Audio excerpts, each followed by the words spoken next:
Hello, ladies and gentlemen. I am Gray with GrindHaus on 42nd Street, and I have a very special guest. I would say in studio, but with everything going on, we are communicating, over the phone, if you will. The number one project that most people would recognize this gentleman from was obviously Sleepaway Camp and Return to Sleepaway Camp. But if you go down his IMDb, you'll see multiple credits for not just an actor, but also a composer and things like that. With me, I have Jonathan Tiersten. Jonathan, how are you? I'm great. Thank you for having me. Awesome. So we had quite a few questions come in through the Facebook and a few others on Twitter and Instagram. But the number one thing most people asked, it's kind of a little bit into your career more. I do want to get started with I see that you were born in New York. Yep, Queens. What was your first memory or exposure to, the business? Wow. When I was in high school, I think I was a sophomore. Um, this company called BBD&O came to our high school and was auditioning everybody for a television commercial. Nobody knew what it was for. And I had two friends of mine drag me to the principal's office, which was the last place I wanted to go because I went there a lot. Um, and said, "Come on, you got to do this." And so basically, the whole high school auditioned for this thing, and we didn't even find out until like the fifth callback that it was a Pepsi Cola commercial, Oh, um, wow. with Gabriel Kaplan, who was from Welcome Back, Kotter, and Yeah. John Travolta's first role. And I was a huge fan of Gabriel Kaplan, because he was a Jewish comedian in the Catskills. And anyway, so my mom brought him a bagel and lox sandwich, uh, and he looked at her and said, "Your kid's a natural." And I looked at my mom and I said, "Can I get an agent?" And that's sort of how it started. I wasn't in any high school plays or anything like that. I was mostly a jock. Um, I wrestled, I played tennis, I played soccer. Uh, but I've always been a performer. I think I just didn't do it because I didn't understand what that was inside of me. But as soon as I was given the opportunity, I went crazy. So the next thing I knew, I was on the train every day, traveling to New York City from New Jersey, auditioning after school. So all right, I saw obviously one of your very first you know uh parts was in Sleepaway Camp, but then I saw right before that it said Another World TV series. So your first credited role is that TV series, correct? Yeah, the soap opera. Okay. I was the kid with the basketball. So that was like your first time seeing like the lights and the cameras. I mean, yes, you did the commercial, but the soap operas or TV shows, it seems like they have quite a big production. I don't know, like new commercials, they look like multi-million dollar things. Yeah, no, the soap operas back then were so ghetto. It was hysterical. Uh, I don't know how they are now, but it was like, it basically filmed in a warehouse, and even if people flubbed their lines, nobody cared. You know, uh, it was just bizarre. I remember thinking, I was like, this is embarrassing. Even that being your first exposure, you knew something was up. Like, I don't think this is how it's supposed to be. Yeah, I thought it was totally unprofessional and ridiculous. Yeah. Uh, and it was one of the most famous studios in Queens too, which is where they filmed a lot of the soaps. Um, but they were, it's just a big. It was like, you got to do an episode. They got to do an episode a day, and Yeah. that's a lot of work. And so they didn't have time to do like reshoots or anything like that. Yep. And this is So, before like the computer editing and stuff like that. oh, of course, yeah. So everything was like, that was my favorite point of the whole thing was everything, or the death stare that they still do that, Yeah, yeah, from that what I gather. That's like a soap opera trope. Like I don't think that's going anywhere. Yeah. The one thing that does need to make a comeback in the soap operas is like in the Spanish soap operas when something dramatic happens, you have that organ that chimes in. That Oh, little... theirs are so much better, and Yeah. there's so much more cleavage. Oh my God. Even if you even turn on like the news channel on those like Mexican like weather stations, the weather girls they wear less and they look better and they're selling It's you the damn weather. I mean, it's beautiful. it is. I don't think we can do it here, Hey, but I'm saying this as a disclaimer to Joe Biden, and I apologize in advance. Um, cleavage has no age, as they said in Seinfeld, and I'm a card carrying liberal, but my goodness, yeah, but you know what? that's good television. Like no matter where you stand politically, like a man is a man, a woman's a woman, you know. Well, it depends on your obviously on your preferences, Right. of course. Right. I mean, but when you're attracted to something, that Yeah, attraction is like a like hey, natural feeling, you know? I have gay friends who love cleavage. Gay male friends who love cleavage. Who wouldn't? No, cleavage is fun. It's exciting. It is, and it's not the same with like a plumber's crack. Like that's not the equivalent. I've had girls No, I try don't. to say that. I'm sure although I'm sure there's people who have a fetish for that as well. So to each his own. That's sort of what Sleepaway Camp is all about, right? Oh yeah. So I say to each his own. If you have a fetish for hairy plumber's crack, then God bless you. That's an awesome thing to have a fetish for. Nothing wrong with that. I'm in the midst of starting a little production company. And I hope to God one day I don't have to film anything like that. Obviously I would. But why not? That gives you such artistic, integrity. It's unbelievable. I didn't say I wouldn't do it. I'm just saying I'm not looking forward to it. Yeah, well, you're not going to get wood while doing it, but obviously, yeah. Well, I don't know. Hey, you know what? Pun intended. So you said that you are a card-carrying liberal. Do you think that doesn't mean I no align myself with other liberals? No. But do you think Sleepaway Camp, if it came out today as is, do you think there would be an uproar amongst the community of the backlash? Do you think that would exist? I think it would be brutal. Yeah. I don't think there's any way that movie could have come out. It's the irony is, and I talk to Felissa almost every day, which is amazing that after all these years we're still so close. But there is still an argument out there of whether the movie was anti-bullying, transgender, or negative transgender. And there's people on both sides of it.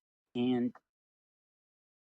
in my mind's eye, I think the movie is absolutely anti-bullying and sort of ambivalent on transgender. Yeah, I think because she was forced to be. Yes. The sex. It wasn't a personal choice.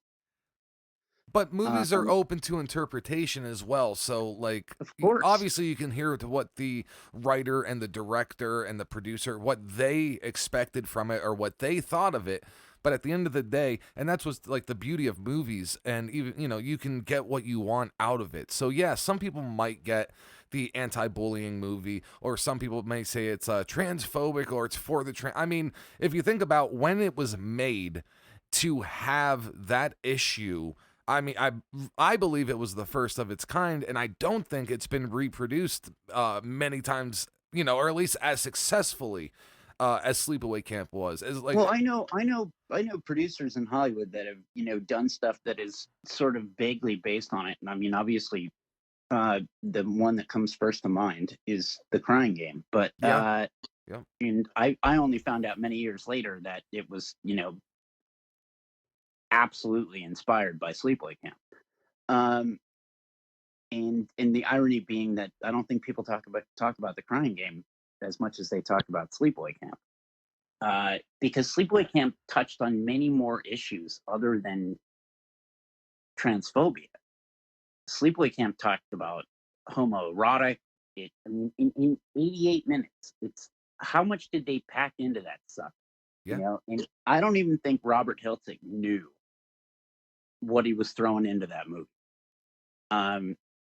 Because it was just like a huge, like Dagwood sandwich of crazy.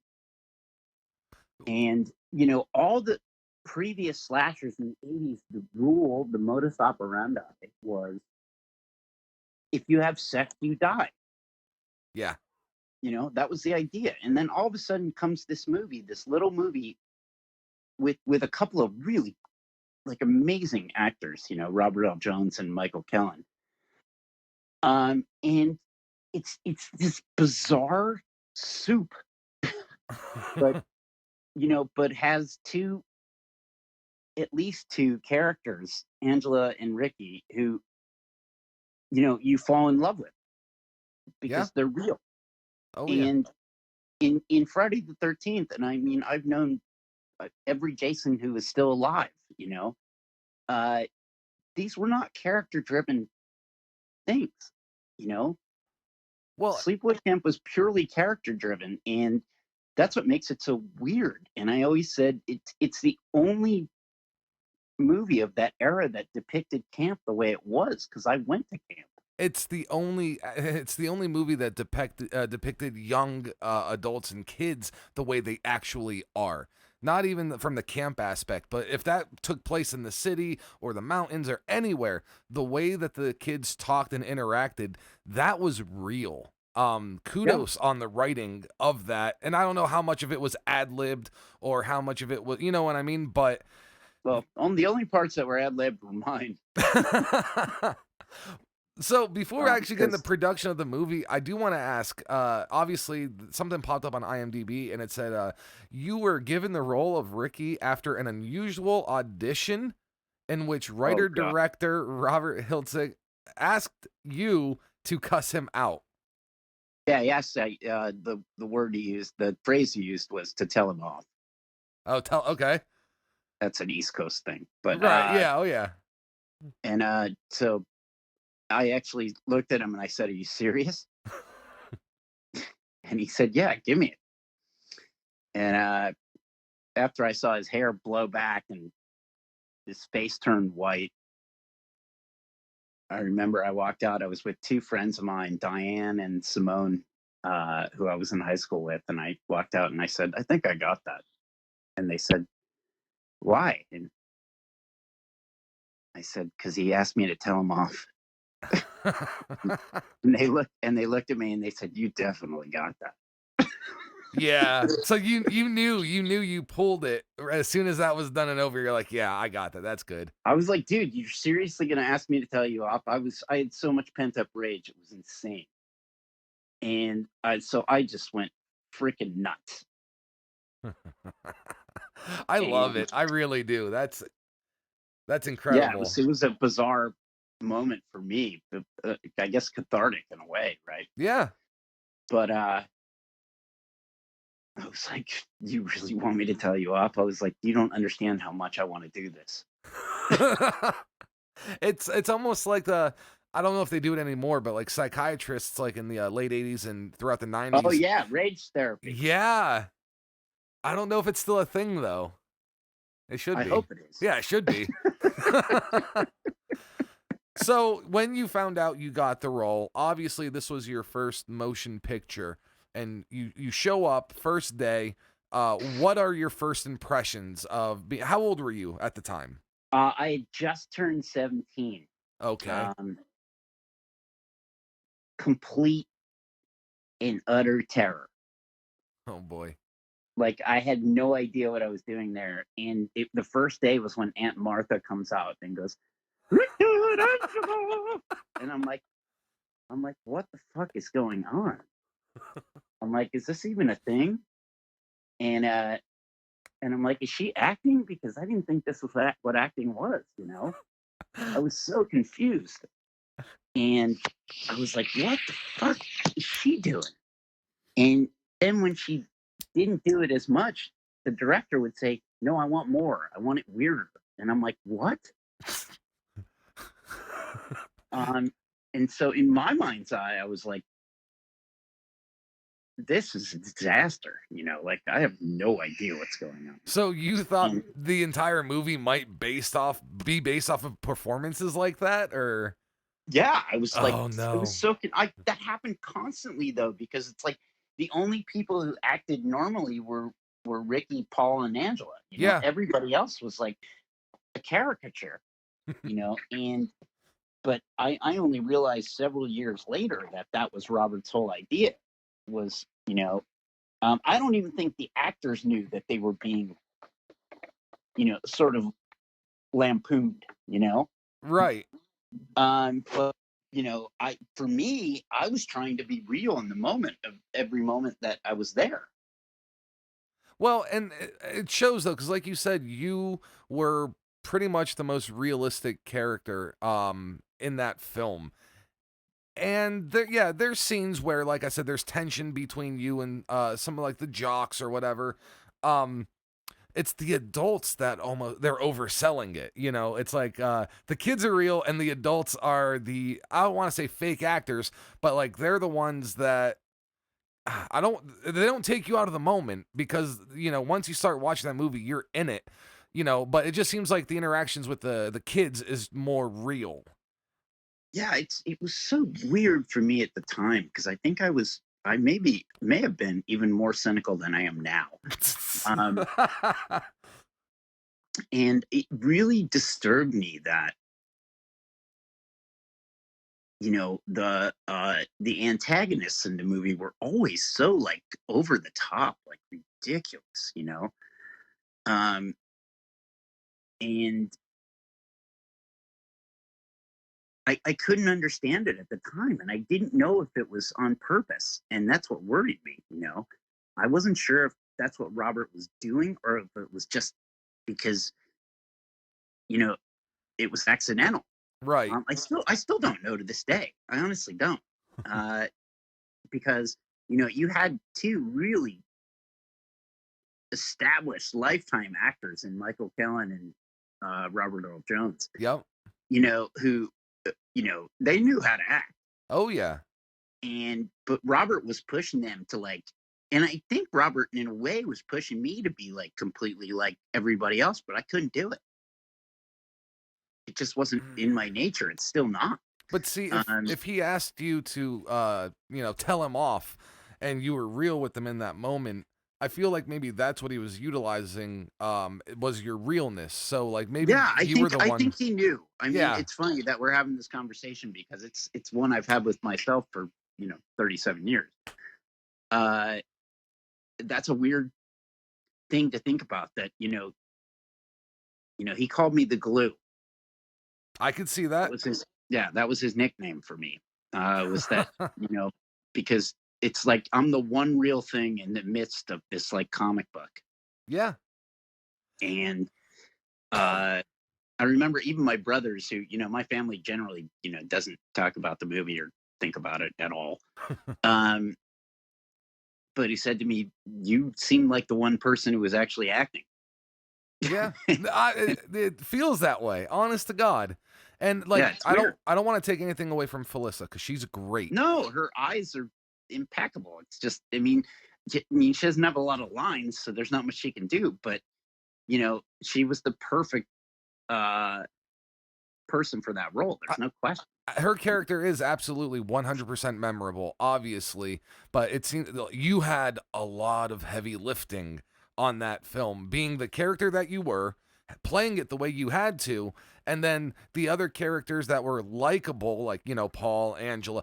Yeah, Paul had some scenes, obviously, but like it seems like you had the most, and that's a lot for a 17-year-old kid in his first feature-length film to pretty much carry this movie.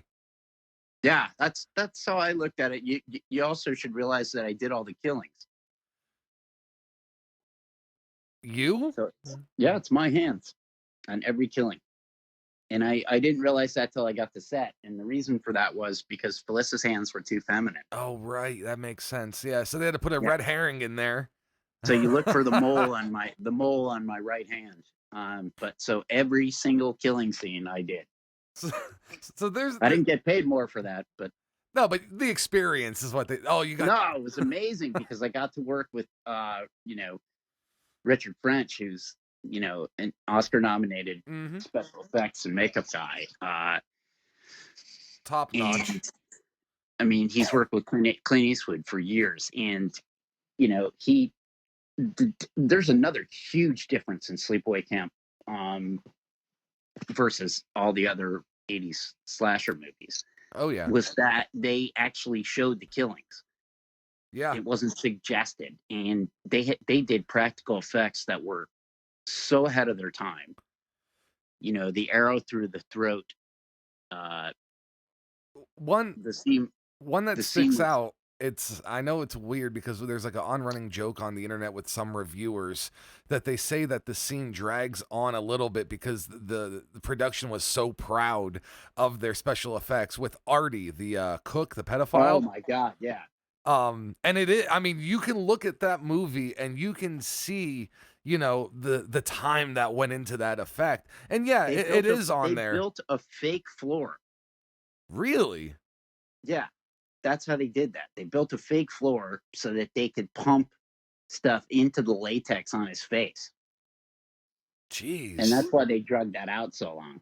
Well, I mean, if I'm going to put that much work and time and effort and money into a specific shot, I'm going to make sure that you see every minute detail. Well, and that was sort of the Peyton Place idea of the movie, because it was, I guess, that coming full circle, it was like a soap opera, Um, everything was supposed to be completely over the top, and that part, I know Robert meant that on purpose. Even when he made Return to Sleepaway Camp, I knew that he was just he'll do anything to make people feel uncomfortable. But that's the beauty of it, though, because when you show these movies to people who've never seen them and they don't know about the ending or they don't know much about the film, watching their reaction is priceless as the first time I saw the movie. Well, what I love about Sleepaway Camp, I mean, there's so many things, but is that for the most part, it's kind of like, 90% of it is sort of like a feel-good story. Yeah. This cousin sticking up for his painfully shy cousin, and anybody who's ever been to a summer camp, it really is like it, Oh, much yeah. more so than Meatballs, where Bill Murray befriends the kid. That's ridiculous. Yeah. There's no counselor who's ever existed like that. No, and then like you look at like Ernest Goes to Camp, or you look at Heavyweights, and you see how the actors are like, it's clearly actors acting. And yeah, Sleepaway Camp had moments like that with the adults, but when it focuses on like the main characters, you know what I mean, it doesn't feel fake. And it was weird. I said this, and Felissa and I have talked about this a million times. I mean, we ate in the mess hall. Well, it was a real camp, right? Yeah, both places. Okay. I said the irony was that, I actually went to Sleepaway Camp when I was a kid, but I never went. Both the places we filmed at were Jewish sleepaway camps, which were kosher. Right. Which was for like the rich kids. I never went to a Jewish, even though I happen to be Jewish by birth. I never went to a Jewish sleepaway camp because the Christian sleepaway camps were half the price. So that's where my parents sent me. I'm sorry. I live in Northeast PA, up like past. Yeah, so I was at Lake Como. Oh, okay, yeah, all right. That's great because there is a lot of Jewish sleepaway camps and a lot of regular sleepaway camps. And when I go up to the Homesdale, Jewish ones are much nicer. Oh yeah, actually, I know someone that works in one of the kitchens at one of the Jewish sleepaway camps. They're kosher. Yeah, that's incredible. And so the food has to be very specific, Yeah. So, and even when we filmed, even though they had to bring in people to cook, they had to, do the kosher thing in the kitchen, even though the camp was closed. Well, yeah, because with cooking specifications, like that is my main job. I've been in the restaurant industry my entire life, and I do know like a lot of kosher kitchens, they do not want non-kosher food cooked on their equipment, on grill tops and fry. Yeah, ever. can't. So I could see that, if you're going to use their stuff, you have to respect their rules, or, I understand that completely, Yeah. 100%. So it only took me, all it took me to get to a Jewish sleepaway camp was to do a movie. So I will come back, obviously, because there's a few other questions, but my main thing, it's not a gripe, but it kind of is. Why did it take all the way to return to Sleepaway Camp for you to come back? Oh, well, that's a pretty simple answer. Um, I uh, gave up acting,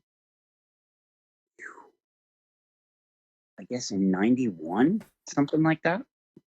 Okay. Um, I was primarily a musician at that point, and uh, I guess the way I would talk about it is that even though I was on the cusp of fame, uh, I didn't want that to be what my life was about. Okay. So I moved to Colorado, and I just sort of said, "That's not my life," and I wanted something simpler, and it's weird because, it is a story people ask me about all the time, like, why didn't you become famous? And if I became famous back when I did Sleepaway Camp, I'd most certainly be dead now. You Uh, believe that? Like oh 100? yeah, yeah, Well, I mean, because I liked partying and all that stuff, and yeah. I'm I've been just there. This yeah, upcoming November, I'll have 7 years clean, and I was doing everything from heroin, pills, coke, all that. yeah.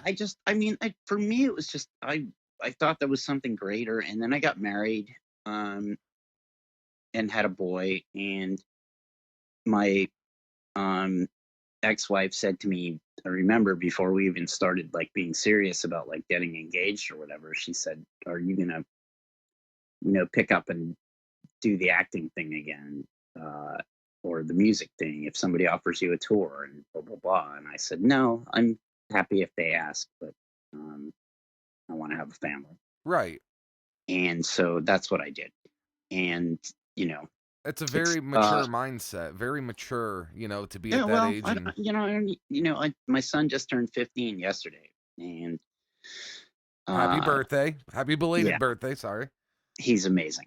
Um, but it became very hard for me, sadly, to get back into the business. I mean, I'm still doing some work. I won 3 Best Actor awards for The Perfect House, but uh, Hmm. I'm still trying to, figure out what I became a tennis pro at 52. Who does that? That's Um, crazy. yeah. So, So I mean, but and now that's on hold because of everything that we're going through. right. Which is sad.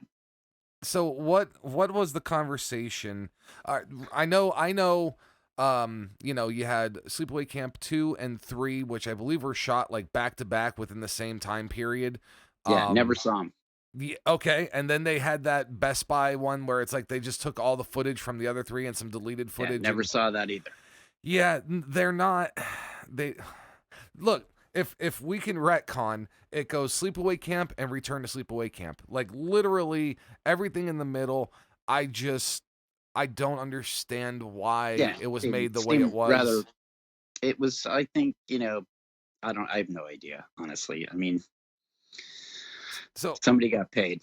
yeah, that's basically it. So how did they approach you for the 2008 Return to Sleepaway Camp? Well, Return to Sleepaway Camp was actually filmed in 2003. Wow. Okay. Yeah, and Tom Vandell, who's become an enormous, Hollywood mogul, Hmm. who played Mike in the original Sleepaway Camp. I just spoke to him 2 days ago, but Oh, cool. he's done, all the Fast and Furious movies and as a producer and stuff like that. Somebody, I don't even remember who approached me and said, we're gonna do. I don't even know what they called it. They didn't call it a sequel. Okay. They just said, we need you to come back and do Sleepaway Camp. I had accrued. I was managing a retail music store,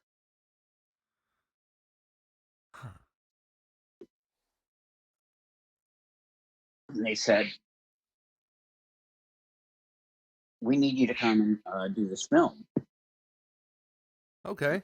Like, okay, whatever. I hadn't acted in, 20 years. Right.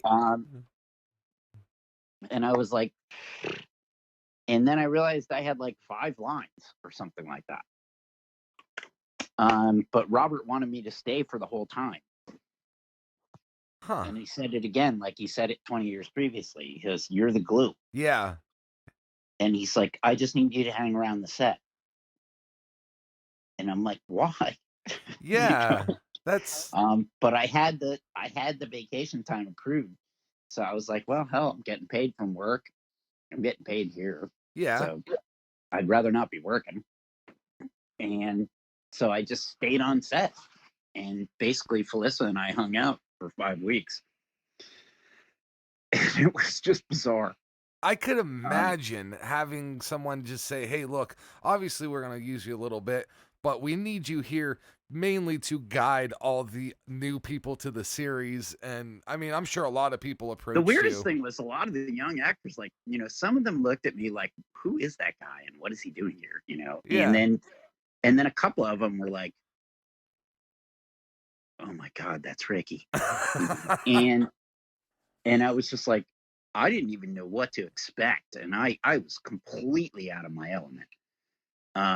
How much had changed from like 1987 to 2003 in the 1982. That's when Sleepaway Camp, but you did a couple of things after Sleepaway Camp, like Yeah. CBS Well, stuff, but an actual Oh film. yeah, Yeah. I had done some work, and I mean an after school special and all that stuff. But one thing that was striking when I came back to do Return was that Robert went over the top again. Not as much as the first time, because the first time we had huge production crew. I mean, it was like we were doing an A-list Hollywood film. Right. Right. Even though it was filmed for $350,000, but I guess the budget on Return was like $4 million eventually. I was shocked at how big the production was again. I really was. I was like, wow. The one thing that was cool, I think, was that Robert and I still, had a certain bond. But most important was that Felissa and I were just like absolutely connected at the hip. And so people asked me about it, and they said, "What was your experience?" And I said, "I got to spend 5 weeks with Felissa, and that was great." And I know you And I guys. got to introduce her to her husband, which was cool. I know you guys remained friends over the entire time, even when you weren't acting, because I've heard you in previous interviews say that you guys never really fell apart, or you guys didn't really go a very long time without talking. So it's like you said, it's cool to hang out with your friends. We took a break from the '80s to the '90s, but then we rekindled it in the '90s. Okay. And now, I mean, like I said, we talk pretty much every day. That just warms my heart. I'm like, I know it sounds weird, but like I get excited when I see like my favorite characters on the big screen, and just to know in real life like that they're friends, because sometimes actors, actresses, like they just hate each other, or they're just working together. It doesn't really mean anything. So I'm We glad. have fights all the time, but well, that's what friends do. Yes. Well, that's what family do, as she says. Yes. To me. She says, "We're not friends, we're family." And I understand that entirely. So I have a co-host, but he couldn't be here tonight, and he specifically texted me because he was a little upset that he couldn't be here, and he said, and I quote, "Ask him about his role with the Slayer Killology film. It's made up of 3 music videos: Relentless, You Against You, and Pride and Prejudice." Okay. I did 2 out of the 3. I'm not going to get into the third one. Okay. I can tell some funny anecdotal stories about Carrie and please do. Please do. and what's his name? What's the other guy's name? Lead singer. Tom. Okay. So I was unit production manager, where Felissa was producing Okay. the videos. And this was some pretty crazy stuff that we were doing. I'll tell you, the first story was truly crazy because we almost died. There was a what was that? What the hell was it? It was a soy milk truck. A Jackknifed on Highway 5, I guess it was, or the 10, I can't remember. But and we could literally not get to the set. And I'm looking at my GPS and I said, guys, take a left here, and it was all dirt roads. Oh my Um, God.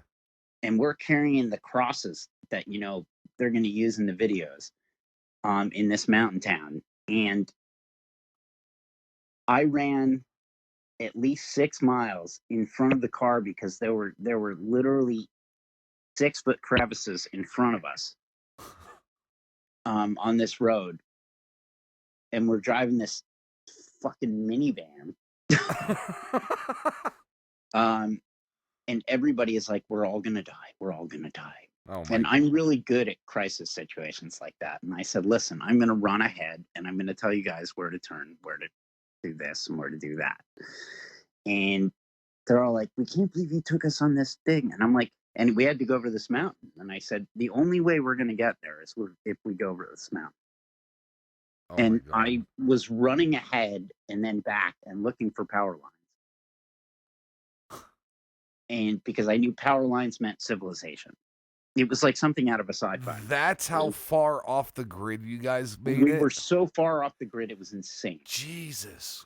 And so we finally get to, I finally figure out where we're going. We did not fall in one of the crevices, thank God. Okay.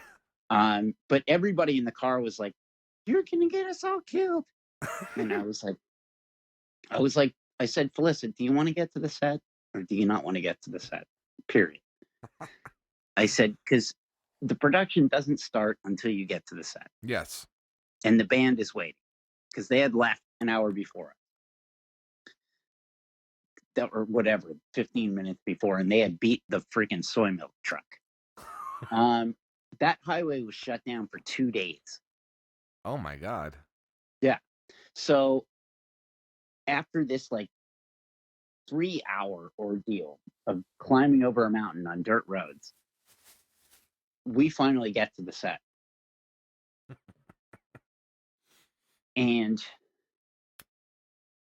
the director's freaking out and everybody's freaking out.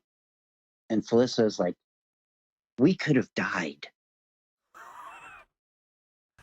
But then it's an amazing thing she has in her head. She switches gears and she goes, now let's get to work. And she looked at me and says, Johnny, make some lunch.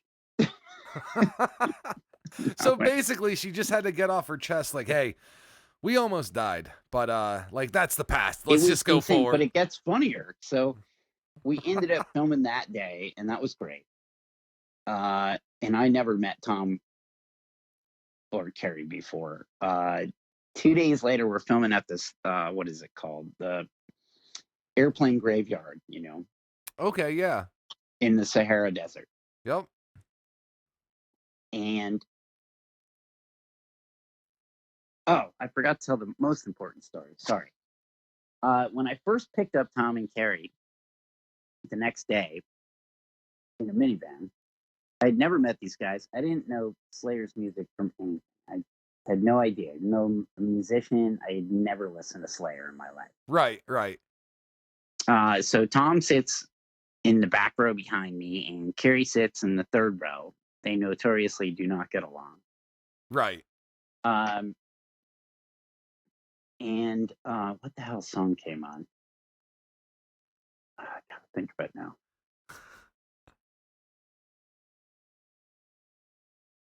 Was it one of theirs? No, it was a soul song. Oh, it was what's his name? Barry White. You're my everything. And I start singing along with it. And then Tom starts singing. And then Kerry starts playing the drums on the back of the seat in front of him. Oh my And God. so we're all singing. We're like, "You're my everything, babe." He sang And Barry I'm White like, with Slayer. I'm singing Barry White with Slayer, and I'm going, "What the hell is going on?" And I've never even met these guys before. I don't know their names, and I have a walkie-talkie on my hip, and everybody's saying, "Where the hell is the band?" And so I turn it off, and we just keep singing.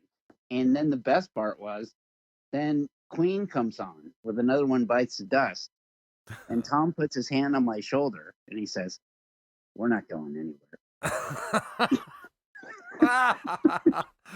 So before James Corden, by the way, I might add, Uh-huh. we were doing singing in a minivan before anybody was. Yeah, but And then, if you tell me something like, "Hey, how about we get this English guy and I don't know, Chloe Sevigny or whatever, and they're gonna sing Taylor Swift," or you get Ricky and you get Slayer singing Barry White, I'm going 10 out of 10 times, the Barry White. yeah, it was crazy, right? So we were literally 100 feet from where they needed to be, but you couldn't walk there because it was a sheer coat of ice. And I know because I kept falling on the way down.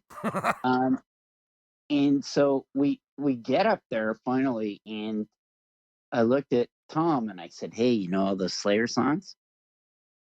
And he said, "Yeah." I said, "I wrote them all." And he looked at me and he goes, "Oh." Oh I my said, God. I said, "Oh my God, you're a genius." But from that moment forward, those guys only trusted me to get all their gear. Oh boy. Um, so that's when Carrie said to me, "I forgot my bracelet." I'm like, "Dude, it's your thing. Yeah. How do you forget your bracelet? It's your one thing." Literally, you're bald, you play your guitar, and you have a massive bracelet. Like, Yeah, it's how? like, how do you forget the one thing? It's big. And he goes, "Here's the combination to my suitcase." Oh my God. And I was like, "All right, I'm on it." And I get into a suitcase, and it's got like 5 different 1.75 bottles of beer, booze in it. And I said, "Dude, what were you preparing for?" And he said, "Man, we're in the desert." I mean, He goes, "This could be the end." He said, "Who would you rather be with?" And I said, "Well, I'd rather be with you because you have apparently a lot of booze." yeah. So was that for Pride and Prejudice? No, that was for You Against You. You Against You. Okay. Wait, Uh no, You Against You was the first one. What was the second one? okay, let me see. I was Pride and Prejudice the last one? I didn't do that one. Okay, so it was You Against You and Relentless. Yeah, Relentless was the second one. Okay. So And what I love that Tom had cue cards for it. really? Really. H- How? And I made fun of him because I said, "Dude, you have cue cards. You wrote these lyrics." Yeah. What? But I get it. I But they mean, had just written it to be to his, favor. And Redemption truly for Slayer, because they did write some really hateful stuff for years. And Tom is totally against that. And that's where the rift started in the whole band. And, Tom really believes in human rights and stuff like that. And right. and it's sad that, maybe they made their fortune by being really nasty. But every day is a chance at redemption. And it was awesome that, Tom decided to take and he put an ultimatum to Gary. He said, "Listen, I want to portray a positive message. I don't Right. want to do this anymore." And Carrie's just this monstrous guitar player, just unbelievable. Oh yeah.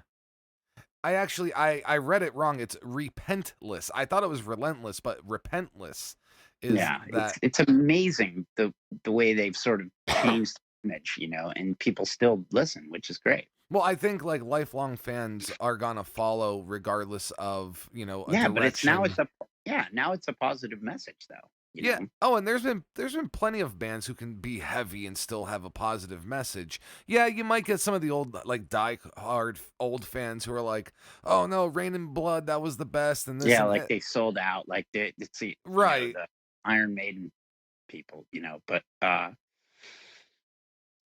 I really like both of those guys. I can only say that. So that is awesome. I do want to say before that came up, after Return came out, it says in 2008, although you said it was filmed in 2003. And Hmm. then from 2013, you have acting credits for almost every year, and then like 2015, 16, you have multiple. So what got you back in the swing of things? The Perfect House, honestly, which is in like 75 countries, and I won 3 Best Actor awards for. And Felissa recommended me for. And it's a funny story because the first day I showed up on set, I had no idea what I was doing because I didn't feel like I was an actor. And I show up on the set, and there's 35 people in a basement, and I'm supposed to be this maniacal, organized serial killer. Oh my god. And I'm like, I don't know what I'm doing. Um, and I ended up winning 3 Best Actor awards for it, and the movie's great. And it sort of rekindled something in me, you know, where I understood. And then I even wrote the theme song for it with my cousin Peter. Uh, Really? yeah. But the movie is, it's in so many countries. It's ridiculous. It has different names in different countries. In Australia and New Zealand, it's called. No, that's not in Australia. No, it is in Australia. It's called The Devil's Inside. Okay. Uh, in the UK, it's called The Fear. Okay. Um, my son saw a picture of it where they photoshopped a chainsaw into my right hand, and my son said to me, so funny. He goes, "Dad, I know I'm not allowed to see this movie, but I'm pretty sure there's no chainsaw in it." And I said, "You're right. There is not." Um, and then he saw it at Target, and he goes, "Look, Dad, your movie's here." And I was like, "You're never gonna watch that." So is it an age thing, or is it just you don't want to expose your son? I mean, when he gets to a Well, certain. he's seen it. He's seen it now, but Okay. turned 15 Right. So yesterday. when this But came out, he was probably what, 8? that was definitely an age thing. Yeah. Yeah. Yeah. Okay. And Um. so, I mean, I remember watching, my God, trying to think of it now, with Tony Todd, uh, Final Destination. Oh yeah. Oh yeah. Okay. And so I'm texting Jeffrey Reddick, who wrote it, and Tony Todd, who acted in it, while I'm watching with a bunch of my son's friends. And Jeffrey says to me, "I told you not to let Micah watch that yet." And then Tony says, "Tell Micah to be very afraid." Oh no. He says, "And tell him I'm going to visit him soon." Oh. Oh. And I was like, "Tony, you are such an asshole." I love Tony. I do too, but he's an asshole. Yeah. Oh, Um, I can imagine. I honest yeah. to God, like No, but he was just like, "Tell your son to be terribly." And I thought that was funny as hell. But Jeffrey was like, "I told you not to let Micah watch it." So we're texting throughout watching it with Micah and a couple of his friends. And that was pretty great. And my son enjoyed the heck out of it. So I thought that was fun. there's a few little pieces of trivia for the Perfect House. And it said the days the crew needed to shoot important exterior shots, it would rain or come close to raining. When filming everything inside, it was sunny every day. True. True. That is Wow. true. What are the All my odds? scenes were inside, so didn't matter to me. Yeah, exactly. Okay. Have you ever seen it? No, Oh because God. I It was actually not requested because we do take requests on our no, GrindHaus page. my scenes are so disturbing. And John Dozy is the name of my character, and he is the absolute antithesis of Ricky. Really? Yeah, because he's a controlled psychopath. Huh. He just gets it. He is absolutely, he figures everything out. He doesn't fly off the handle, like Ricky does. So was And it was a weird part to get. it the most fun that you've had on a set? You know, like not No, talking about. Sleepaway Camp will always be the most fun I Okay, ever had. all right. So obviously, like that's in a different category almost of let's say from 2013 on. Everything that Yeah, you've worked definitely. on. Okay. Okay. Um, Uh, it also says it was the first independent film to be featured on or distributed on Facebook. yeah, it was. That is quite the accomplishment. I mean, because Facebook, obviously, they're moving to all different types of avenues right now. Like they're doing their streaming channels, their own little TV and stuff. So to be the first film to be released and distributed by them, like that is a massive accomplishment. Well, it's weird because I mean, I don't know who's getting all the money, but the fact is that the film is in like 75 countries, and has built a following of its own. And I always said, that I'm sort of like lightning in a bottle. It's like I only worked every 10, 20 years, but But you know it's gonna be gold. yeah, well, but I'm just doing the best I can.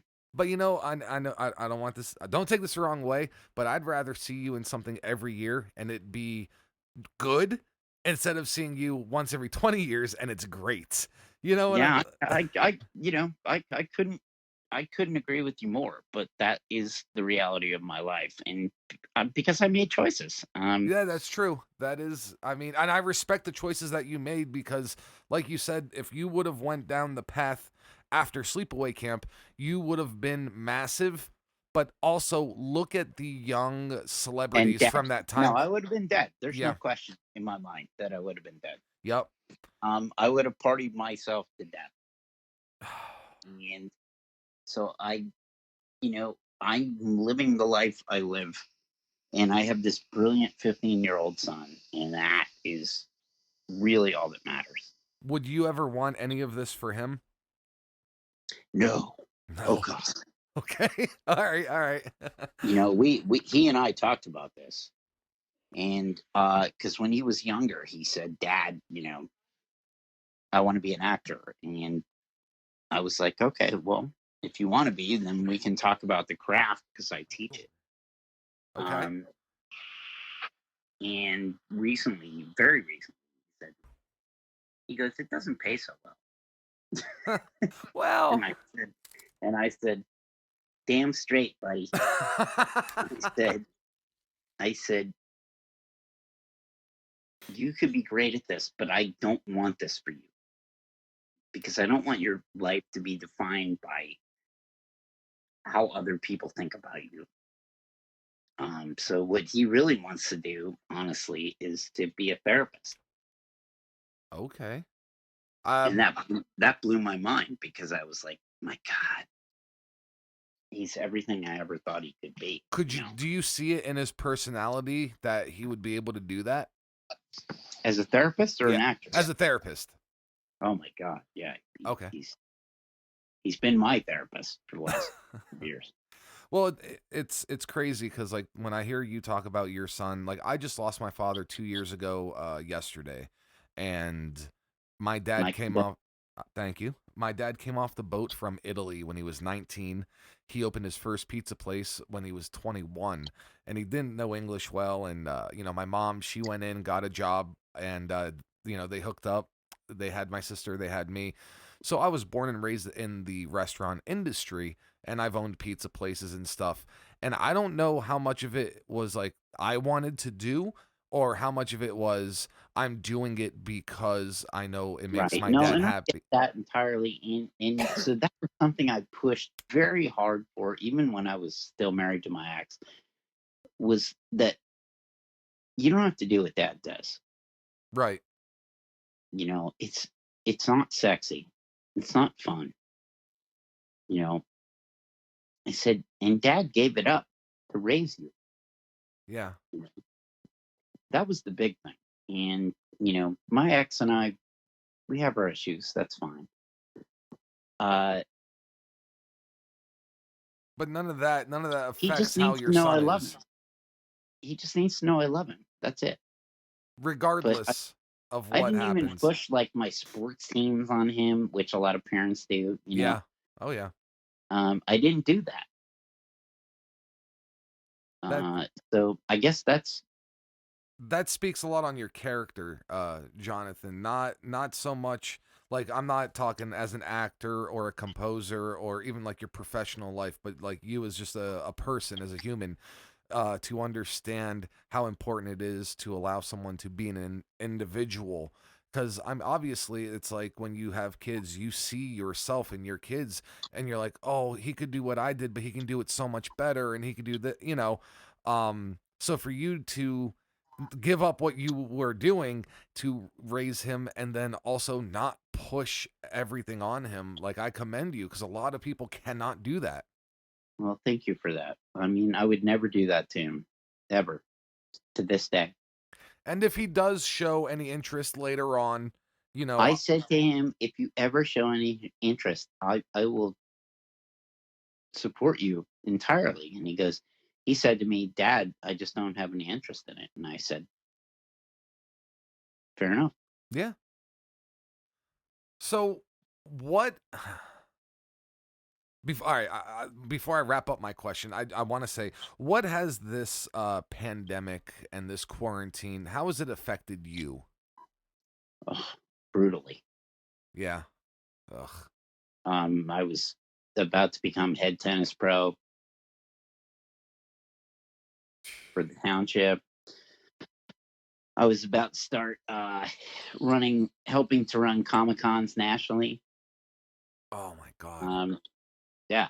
Now I can't pay rent. I can't basically do anything, but I have a family of means, and so they're not going to let me die. Right. It's fine. I was about to go to Germany, and do a Comic Con there with Felissa. Mm. Um, so it's been awful, but comparatively to people who live, in a city next to me, Right. it's nothing. My family's not gonna let me die. You know, Right. Yeah, they and just won't. And uh, so whatever I'm going through, I spoke to my mother tonight, and she said to me, "So are you looking into other sources of income?" And I'm like, "Well, mom, it's not that easy. yeah, You know, what's really out there right now? I mean, there's nothing. I that's what I'm mean, saying. Ugh.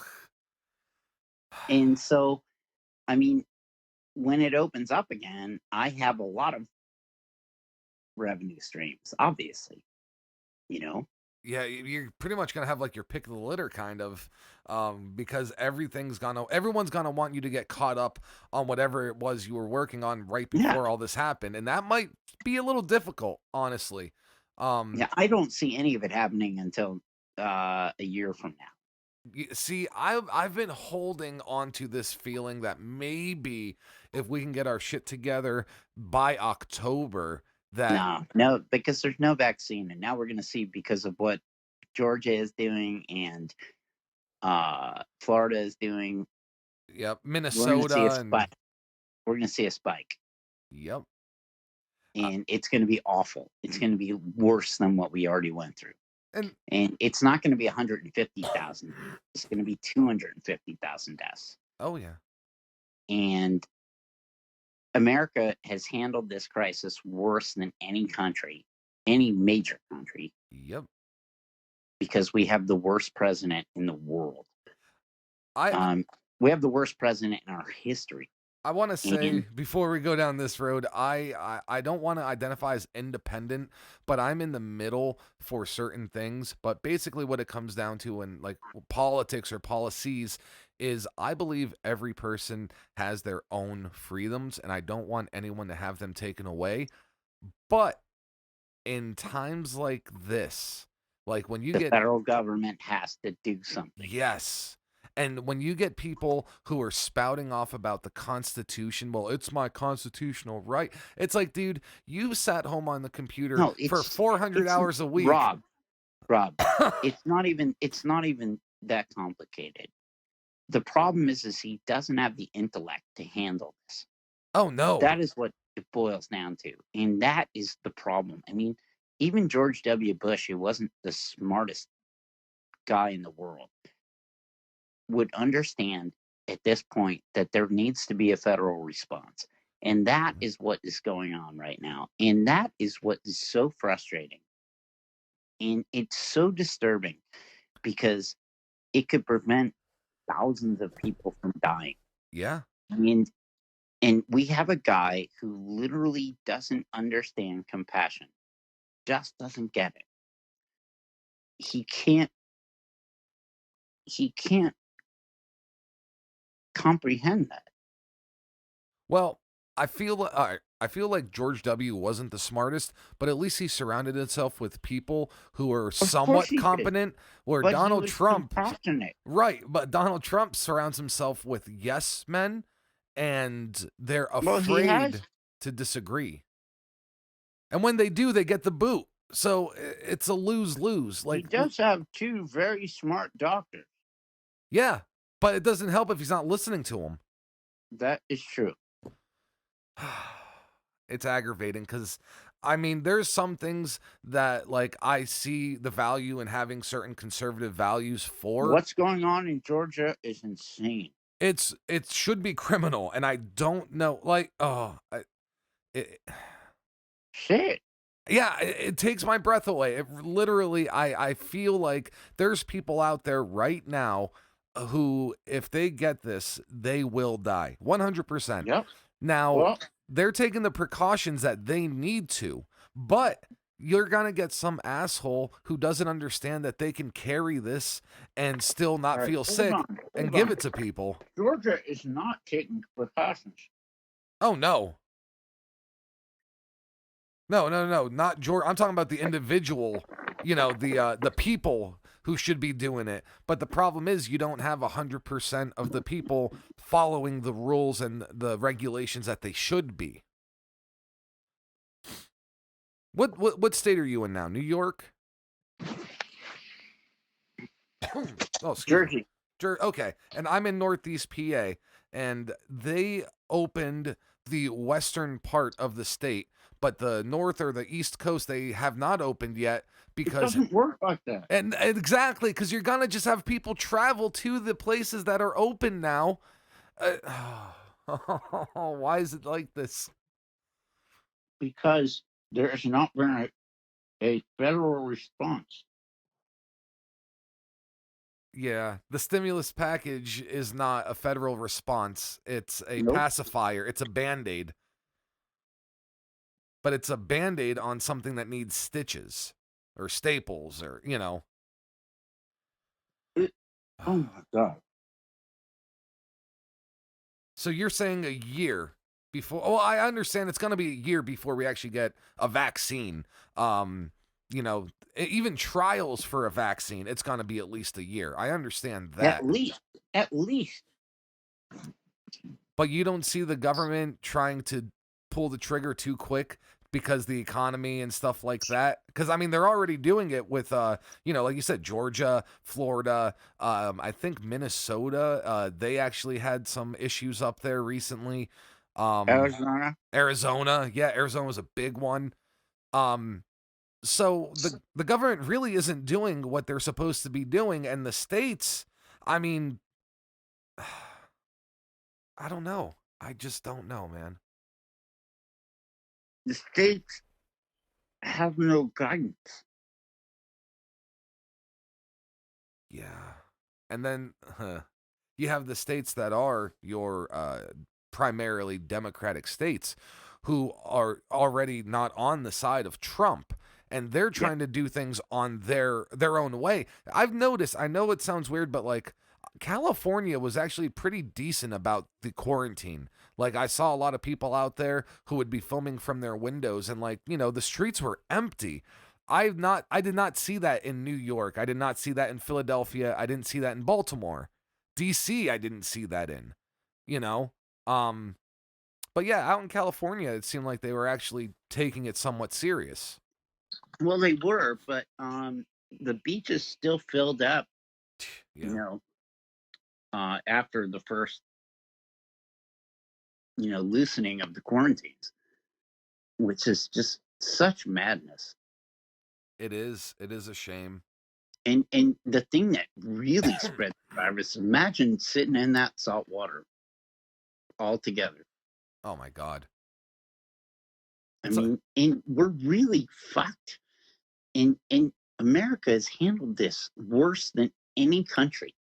Yeah, we all thought Italy was going to be the worst. And we actually could have taken lessons from Italy because they were dealing with all this 3 weeks to a month before we even really got hit. And Well, we could have taken lessons from South Korea. yeah, I yeah. mean, it was embarrassing what we've done. And for Jared Kushner to come, go on Fox News and say this is a success story.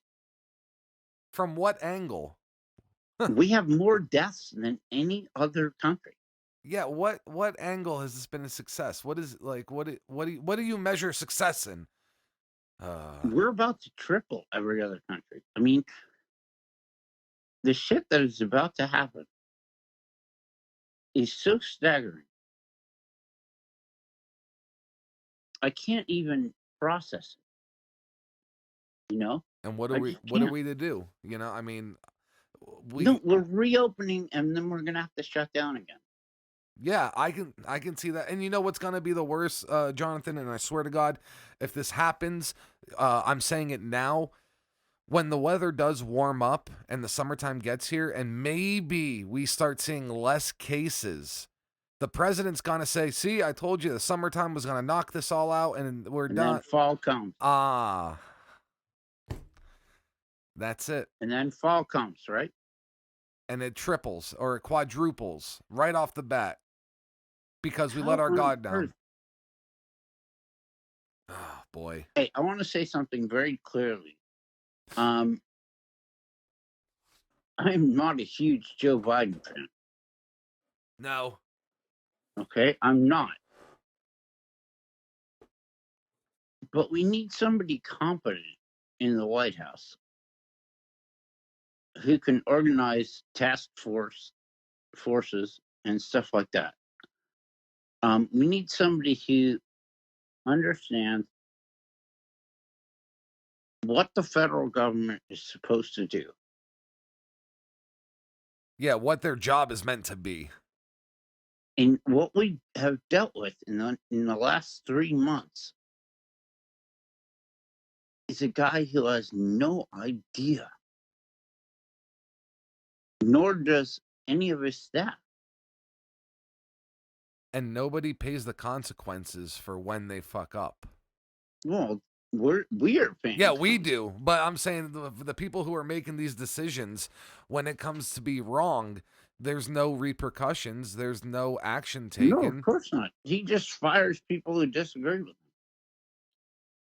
So, Right? I mean, no, it's absolutely true. He just hired a new press secretary. And she said He was that, a Fox News host. and she said she will give her best to make She sure that lied on her first statement. You know She said, "I exactly. will never lie to you." You knew exactly what I was gonna say. Yeah, she said Trump will never let the coronavirus come to our country. Right. I was like, he can do that? I was like, that's weird. Yeah, because nobody else is able to. And I just actually read while we were talking that the vice president has tested positive for the virus. Mike Pence. I thought it was one of his staff members. Give me a second. I actually had the article pulled up. Let me see if I can pull up the same one. Because I think it said that he was self-isolating.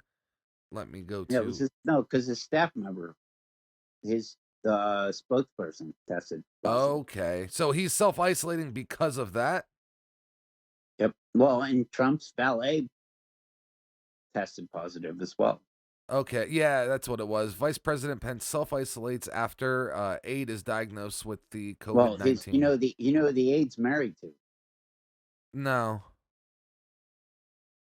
What's his face? The evil ninja. What's his name? The evil ninja.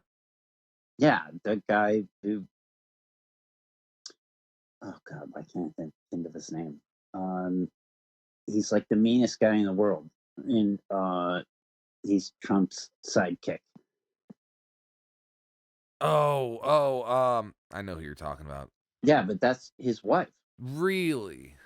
Yeah. I didn't know she was on No, the bald guy. Yeah. I didn't know she worked on as a aide for Mike Pence. Yeah, she was Mike Pence's guy, but also married to. Okay. I don't know why I can't think of his name.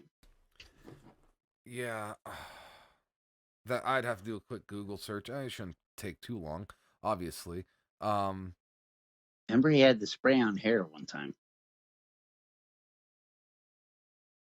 But he's in charge of Trump's foreign policy entirely. Yeah. Wife of senior Trump official. Okay, so her husband is a Trump official and she is an aide for Pence. So they're both in the same. They're both in the same group. Let me see. Trying to find publicly appointed Pence aide. Pence spokeswoman Katie Miller tested positive Friday. Stephen Miller. Yep. Yeah, that guy's a piece of work. He is the definition of douchebag. Yeah. Yeah. Well, you want to know something? I've talked to someone else about this before. Like, Trump as a president, everyone has an issue, and I have a lot of issue with what he says, but my main thing is, as a person, like, before any of the politics got involved, I hated this man. Like, Dude, I'm a New Yorker. I get it. But he's like, he doesn't come off as intelligent when he talks. No, he's a douchebag. He is a stereotype. I know, I hate to say it, but a stereotypical New York douchebag. And I know not everyone from New York is like that. He's like that guy who walks up to you at a bar when you're wasted and says, "Hey, not for nothing, but let me tell you how things really work around this town."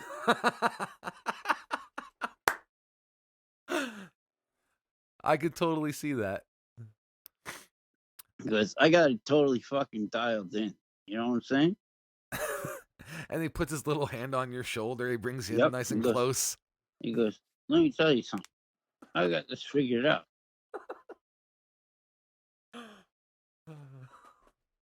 Everybody else is an asshole. Now, let me explain something to you.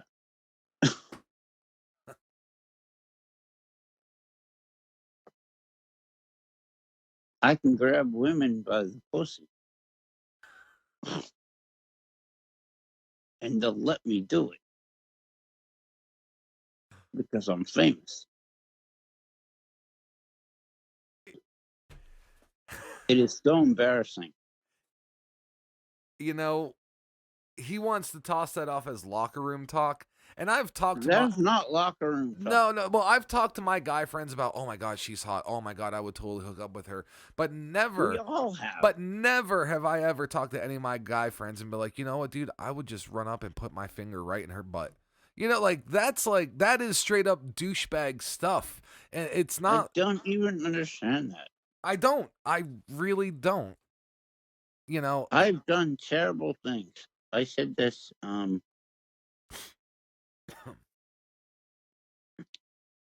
to my wife, I said, man, as a male and a human being, I questioned myself. And she said, that's what separates you from him. Having the initial thought. No, that I questioned it. I mean, it makes sense.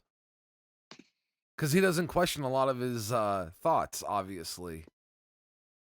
He is a monster. I mean, I've been in multiple situations, Jonathan. Like, I'm human enough to say, like, when I've said something and I immediately said, "Man, that was like something dumb that I shouldn't have said," or "Man, how did that stupid shit even make it out of my mouth?" But when Trump I does, said a terrible thing. When I was with C. Thomas Howell, in Arkansas,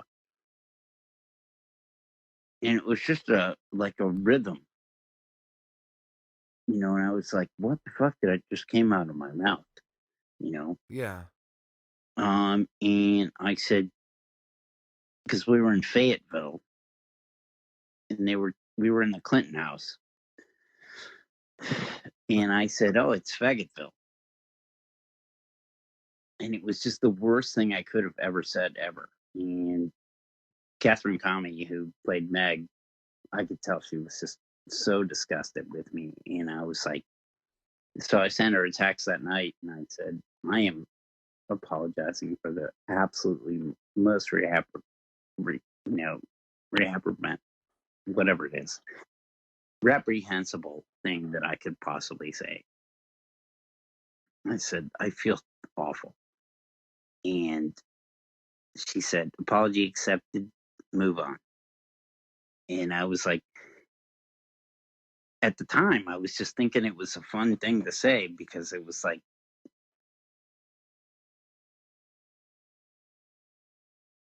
in the moment type in the of, moment, it was just yeah, funny. It was yeah, like, instead of Fayetteville, it was Faggottville. yeah. And we, And so, but I made her understand that, and she totally understood. Okay. oh yeah, She totally understood. And I said, but I didn't say, "I hope you understand why I said it," or anything like that. I just said, "I hope you understand that I feel terrible about what I said." right, Period. right. See, I think that's what 99% of human beings feel when they say something that, you know what I mean? I don't think But Donald they Trump don't do has that. that. But they don't do that. What? That's not what they do. What's that? Apologize? Nobody ever apologizes. Yeah, I think it's an They ego double thing. down. They double down. And I remember thinking at the time, I was like, I am not doubling down. I was like, if Catherine knows anything about me, she knows that's not how I actually feel. I was trying to do wordplay and it fucked up, Right. And so there's no doubling down. Yeah, People, there's no correcting that oversteer pretty much. But and you caught it. yeah.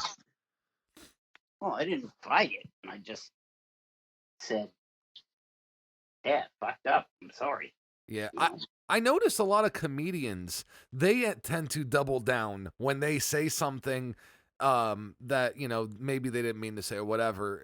A lot of comedians tend to stand by what they said, or at least try to just explain, "Oh, well, it was a joke." And it's like, Well, yeah, no, we I understand would that. bring up Louis C.K. for this, Yes, that's actually the first thing I had in my mind. because I don't think Louis C.K. is a bad man. No. I don't think he hurt anybody. I just think some of the decisions that he made were in the moment, and looking back at it, maybe they weren't the best things, obviously. It doesn't make somebody bad, because we all do, messed up shit. We all fuck up sometimes, Louis C.K. is not Bill Cosby. No, or Weinstein, or absolutely not.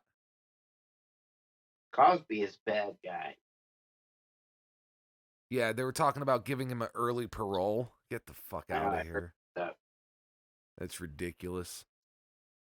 Have you actually ever heard Bill Cosby's side of that whole story? Like, do you know what he's telling people? He tells people, well, it was the 80s and everybody was partying and everybody wanted to party with me because I was such a huge star and we would all do drugs and we would hook up. He's like, I didn't people? Huh? So you're drugging people? He said, oh, well, I drugged myself too. Like, we were all doing drugs. Oh, that makes it okay. That's what he's been telling people. Like, oh, well, we were all partying and it happened. It's like, yeah, they took some drugs, but so did I. And it's like, yeah, but you intentionally gave them drugs. It's like going to a bar and seeing a real drunk girl and you want to hook up with her, but you got to get real drunk first, so it's okay. No. He had they call it necrolepsy. Necrolepsy. Yeah. Okay. Which is pretending that your sexual partner is dead. Okay. Narcolepsy, whatever. No, narcolepsy is like when you're asleep or you fall asleep or whatever. Well, it could have been one or the other. I think it was because like they say necrophilia is the act of sleeping. No, but it could have been either, right? Right. Yes. Because he didn't want to have sex with them while they were actually active in the act of sex. That is true. Yeah. And he was addicted to it, which is weird. And I remember when he did his interview with Gail King or whatever, and he said, don't shoot the messenger. And I was just like, Bill, you did some good things in your life, but your fucking arrogance is just so astounding. That's the issue. Yeah. I was like, dude, you gotta fucking wake up because you have an illness. No question. And you finally got busted when you're 80. Which is,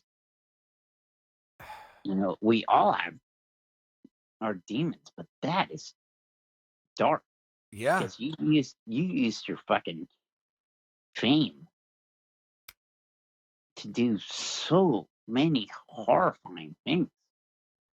I mean, like, so terrifying, It wasn't just he used his fame to, it wasn't just that because he drugged them as well. Like, realistically, if he was using his fame to get with these women... That's what makes it even more bizarre. Right? I know. That's insane. It was evil. I mean, on its essence. And while he was at the same time, like, promoting education for, Yeah. Oh, he was the squeakiest of clean celebrities in his heyday. It's so bizarre. It is. It really is. And I remember when he did that interview and he said, don't kill the messenger because what I'm saying is true. And I was like, that's actually true. What he's saying, which is really creepy and weird, right? Yeah. Yeah. I was like, all right, we won't kill the messenger, but you're still going to jail. Yeah, regardless, yeah. Yeah, I was like, but it really hurts the message. Yeah, that's the thing. You can be for something and you can promote something and have all the best intentions, but... Well, it goes to Martin Luther King, too, who his messages, people don't want to talk about it, but he apparently raped a woman. And, Martin Luther King's record is not clean. No. By any question. It's just not. But people choose to look at the beneficial stuff, not the negative. Well, I mean, and they should maybe unto some to some point, right? Well, ignorance is bliss, but I mean, No, I don't know what we do. We can't label everything that somebody did as bad because they did some things that are bad. I mean, I don't know how to portray that. I I honestly don't. I don't. I no. I swear, like Jonathan, it is a dilemma I've thought about plenty of times. I think what it is how bad was the bad thing that they did compared to how good was the good thing that Okay, they I'll did. say this to my soon-to-be ex-wife, um, where she said to me, "You told me to take care of your Instagram page, and I saw illicit messages with a girl." Hmm. And I said, "What did they say?" And I said to her, I said, "Mariah, I said, you know how many times I was hit on when you weren't in California?" I said, "It was insane." Yeah, I said, "But you need to tell me." But the fact is she had already left me. yeah. So it was already, yeah, But I'm not justifying it, because the fact is that I thought about cheating on her any number of times. And now I'm so lost because I just wish that she would come back to me. But it blows my mind that I was that jackass. But we're not heterosexual. That's not how we roll. It just isn't. And I found that out the hard way. yeah. Mm, It sucks. It's just hard. It doesn't, it's not even a morality play. it's not. It's this other kind. I don't want to even say the word subconscious, but it's something we have to work on every day. Yeah. If We're not monogamous. It's not our thing. Yeah, I believe that. But it doesn't make the fact that she is sleeping with somebody else make me feel any better. Because it doesn't. It I mean, it sends me into a fucking rage. I can't even imagine her being with somebody else. It drives me crazy. So, lastly, it says through the IMDb, where is it? Here it is. There's two things that haven't been out yet. Open House, which is a short, and Last American Horror Show Volume 2, filming. Are these two things that you are working on or have worked on?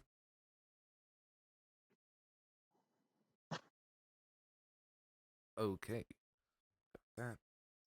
Last American um, horror show, right? Yep, Last American Horror Show Volume 2. Yeah. That's Marco Rodriguez, who is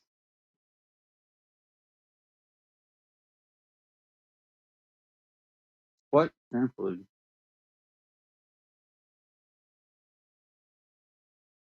brilliant. Yeah, Michael S. Rodriguez. He's worked on the first Last American Horror Show, An Evening at the Theater, Like a Shadow, uh, Well, Reformation. Liquid Shadows is something that I've worked on as well. Oh, okay. Where I got to ad lib and do, you know, music as well. But Michael is unbelievable.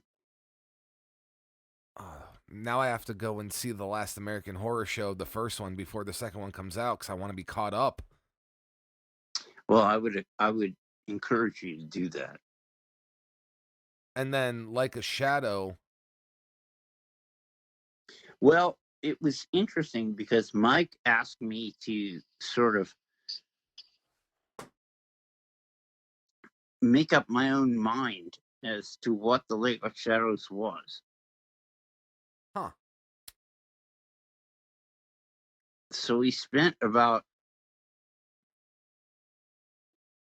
2 hours doing a sort of Marlon Brando thing with Apocalypse Now, Right. where he just let me riff No way. way. And he said, just start coming up with stuff. He said, I'll give you the premise. I'm not going to give you the script. Wow. He said, just come up with your own shit. And I said, are you sure? And he said, yep, I'm totally sure. And so the weird thing is that I haven't seen any of the footage. Really? Yeah, none of it. I know that I'm on the, credits, but I have not seen any of the footage. Well, yeah, you're on the IMDb, and it is add to watch list, so I guess it is available. So I'm gonna have to put that on my list. Yeah, I even played my song Black Rain at some point during the screening. And he made me smoke cigarettes, which is something I haven't done in Years. a long time. How'd that feel? Pretty good. I'm not gonna lie, it was pretty nice. Yeah. It didn't suck. But you didn't start doing it. You didn't start smoking No, because of I didn't it. start smoking it. Good. So But that is so cool. I love Michael's vision. So he's a good guy to work with. Unbelievable. Well, now I see he has quite a few projects. I'm gonna have to get caught up on some of these and see what it's all about. He's amazing. Jonathan, where can people find? Obviously, they know where to find like your social media and stuff like that. Where can they find your music if they want to check out what you've recorded and what you've done? Most of it is on Reverb Nation, but you can also find it on Spotify, Amazon. So yeah, they could. It's not hard to find. Right, they could Google it and find a whole bunch of links. But Spotify and Reverb Nation are like the two main goes, right? Yeah, absolutely. Cool.